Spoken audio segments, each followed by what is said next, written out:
Assalamualaikum pemirsa, jumpa kembali dalam Mozaik Islam.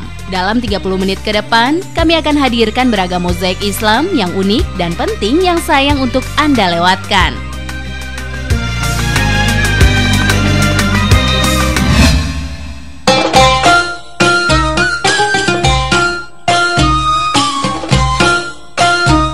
Pemirsa, khitan merupakan salah satu media penyucian diri. Khitan juga merupakan bukti ketundukan kita kepada ajaran agama. Rasulullah SAW bersabda, kesucian fitrah itu ada 5. Khitan, mencukur bulu kemaluan, mencabut bulu ketiak, memendekkan kumis, dan memotong kuku. Hadis riwayat Bukhari Muslim. Sebenarnya bagaimanakah sejarah khitan? Apa saja keuntungan yang diperoleh dari berkhitan? Mozaik Islam membahasnya untuk Anda.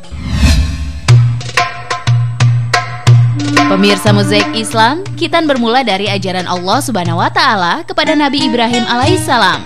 Nabi Ibrahim melakukan khitan saat berusia 80 tahun. Rasulullah SAW bersabda, Nabi Ibrahim alaihissalam berkhitan saat berusia 80 dengan kapak. Hadis riwayat Bukhari dan Muslim. Ajaran khitan dalam Islam merupakan kelanjutan dari ajaran Nabi Ibrahim alaihissalam. Nabi Muhammad SAW diperintahkan oleh Allah untuk mengikuti ajaran agama Nabi Ibrahim, termasuk juga dalam masalah khitan ini. Allah Subhanahu wa Ta'ala berfirman, kemudian kami wahyukan kepadamu Muhammad, ikutilah agama Ibrahim yang lurus, dan dia bukanlah termasuk orang yang musyrik. Al-Quran Surat An-Nahl ayat 123. Pemirsa Mozaik Islam, khitan atau sunnah merupakan tradisi yang sudah lama ada dalam sejarah beberapa bangsa. Suku bangsa di pedalaman Afrika seperti suku Nandi misalnya, mereka melakukan tradisi khitan dengan tujuan untuk inisiasi, sebuah upacara pertanda bahwa para pemuda mereka sudah mencapai usia akil balik. Para pemuda yang dikhitan akan dikalungkan potongan kulfa hingga sembuh. Selain itu, beberapa relief dan patung-patung peninggalan tentang upacara penyunatan ribuan tahun silam juga ditemukan.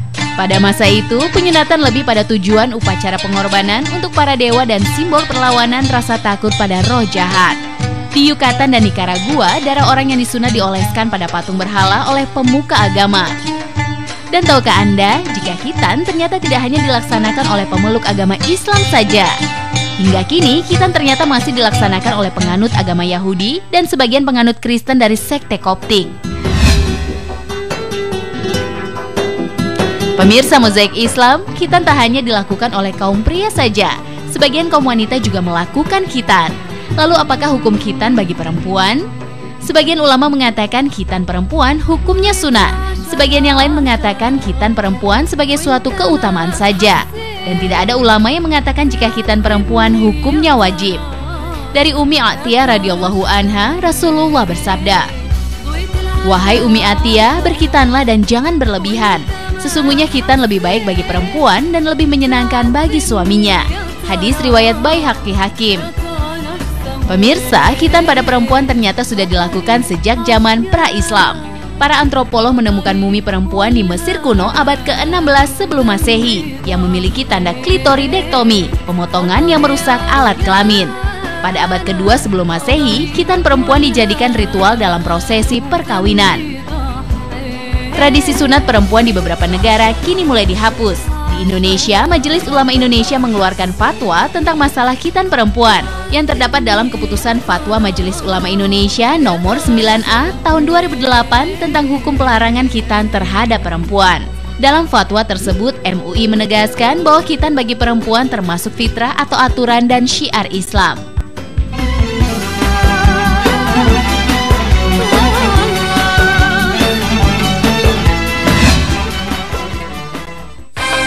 Pemirsa Mozaik Islam, tujuan berkhitan untuk lelaki dan perempuan tidaklah sama. Khitan bagi lelaki bertujuan untuk membersihkan sisa air kencing yang najis pada kulup kepala alat kelamin pria. Jika tidak dikhitan, maka sama dengan menyentuh najis di badannya, sehingga sholatnya tidak sah. Islam akan mengupas tuntas misteri hantu pocong sesaat lagi.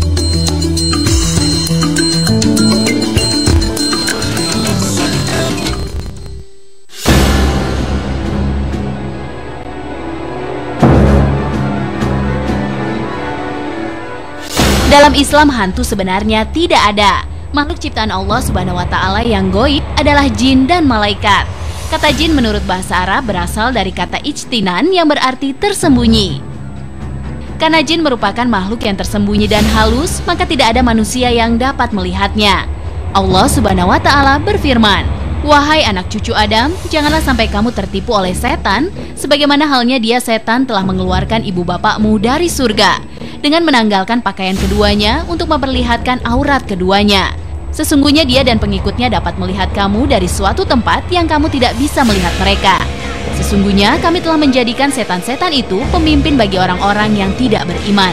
Al-Quran Surat Al-A'raf ayat 27. Namun Indonesia merupakan salah satu negara yang kepercayaan akan dunia spiritualnya cukup tinggi. Terbukti, fenomena dan mitos menyangkut hantu, terutama pocong, rasanya tak pernah luput dari perhatian. Berikut beberapa mitos tentang pocong dan penjelasannya dalam Islam.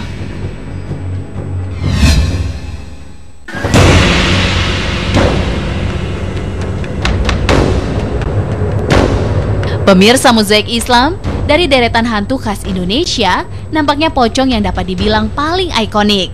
Sosok pocong selalu menakutkan dan menjadi legenda, terutama di daerah Jawa dan Sumatera.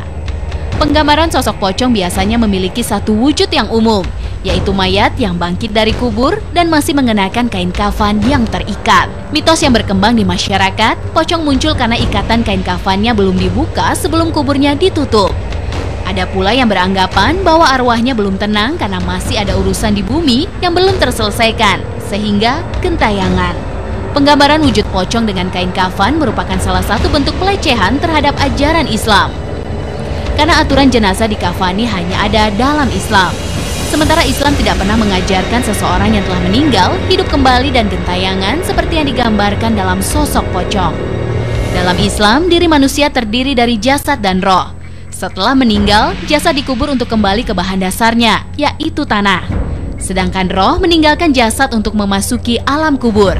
Allah Subhanahu wa Ta'ala berfirman, Allah memegang nyawa seseorang pada saat kematiannya dan nyawa seseorang yang belum mati ketika dia tidur. Maka dia tahan nyawa orang yang telah dia tetapkan kematiannya dan dia lepaskan nyawa yang lain sampai waktu yang ditentukan. Sungguh pada yang demikian itu terdapat tanda-tanda kebesaran Allah bagi kaum yang berpikir. Al-Quran Surat Az-Zumar ayat 42. Sehingga sangat mustahil ada arwah yang bisa gentayangan berbentuk pocong. Yang juga salah adalah anggapan bahwa bila seseorang matinya tidak wajar, seperti gantung diri, dianiaya, atau tabrakan, maka arwahnya akan gentayangan selama 40 hari. Nabi Muhammad SAW bersabda, "Tidak ada penyakit menular, ramalan buruk, arwah gentayangan, dan cacing kudis yang menular." Hadis riwayat Bukhari dan Muslim.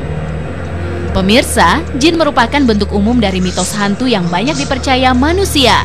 Walaupun tidak kasat mata, jin memiliki kemampuan menampakkan diri kepada manusia dengan wujud yang dikenal manusia. Tujuan penampakan untuk membuat manusia takut dan semakin menjauhi perintah Allah Subhanahu wa Ta'ala.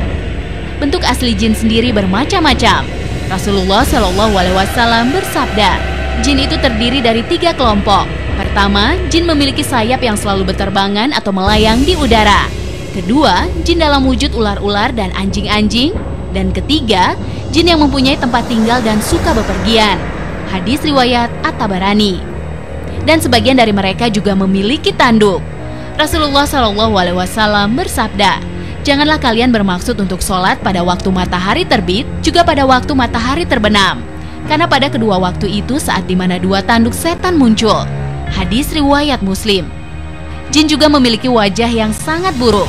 Karena Allah Subhanahu wa Ta'ala mendeskripsikannya seperti pohon neraka yang bentuknya buruk sekali. Allah Subhanahu wa Ta'ala berfirman, sesungguhnya dia pohon zakum adalah sebatang pohon yang keluar dan dasar neraka yang menyala. Buahnya seperti kepala syaitan-syaitan. Surat Asy-Syafat ayat 64 dan 65. Pemirsa Mozaik Islam, mitos hantu atau arwah gentayangan bisa jadi merupakan penjelmaan jin korin. Jin korin adalah jin yang selalu dekat menyertai orang sejak lahir hingga kematian. Rasulullah SAW bersabda, tidaklah seorang pun dari kalian kecuali telah ditetapkan jin yang menyertainya. Hadis riwayat Muslim dan Ahmad. Korin inilah yang paham betul dengan tipikal, kebiasaan, dan kepribadian orang yang disertainya. Sehingga tidaklah aneh jika korin sanggup menjawab hal-hal yang bersifat intim, serta bisa meniru gaya, perilaku, bahkan menyamar menjadi orang yang disertainya ketika hidup. Allah Subhanahu wa Ta'ala berfirman, yang menyertai dia atau Qarin berkata pula, "Ya Tuhan kami, aku tidak menyesatkan, tetapi dialah manusia yang berada dalam kesesatan yang jauh." Al-Quran Surat Qaf ayat 27. Pemirsa Mozaik Islam, jin adalah makhluk Allah yang diciptakan dari api. Allah Subhanahu wa Ta'ala berfirman, "Dan kami telah menciptakan jin sebelum Adam dari api yang sangat panas." Al-Quran Surat Al-Hijr ayat 27. Jin dalam mitologi Arab sebelum Islam datang adalah makhluk keramat yang harus disembah dan dihormati. Orang-orang pada masa tersebut menggambarkannya dalam bentuk patung sesembahan. Namun hingga kini, budaya tersebut masih ada yang menjalankan. Padahal memuja jin termasuk ke dalam perbuatan yang menyekutukan Allah Subhanahu wa Ta'ala. Allah Subhanahu wa Ta'ala berfirman, "Dan mereka orang-orang musyrik menjadikan jin sekutu-sekutu Allah, padahal Dia yang menciptakan jin-jin itu. Dan mereka berbohong dengan mengatakan Allah mempunyai anak laki-laki dan perempuan tanpa dasar pengetahuan. Maha suci Allah dan maha tinggi dari sifat-sifat yang mereka gambarkan." Al-Quran Surat Al-An'am ayat 100. Demikian Mozaik Islam hari ini. Semoga tayangan hari ini dapat menambah kadar keimanan kita. Wassalamualaikum.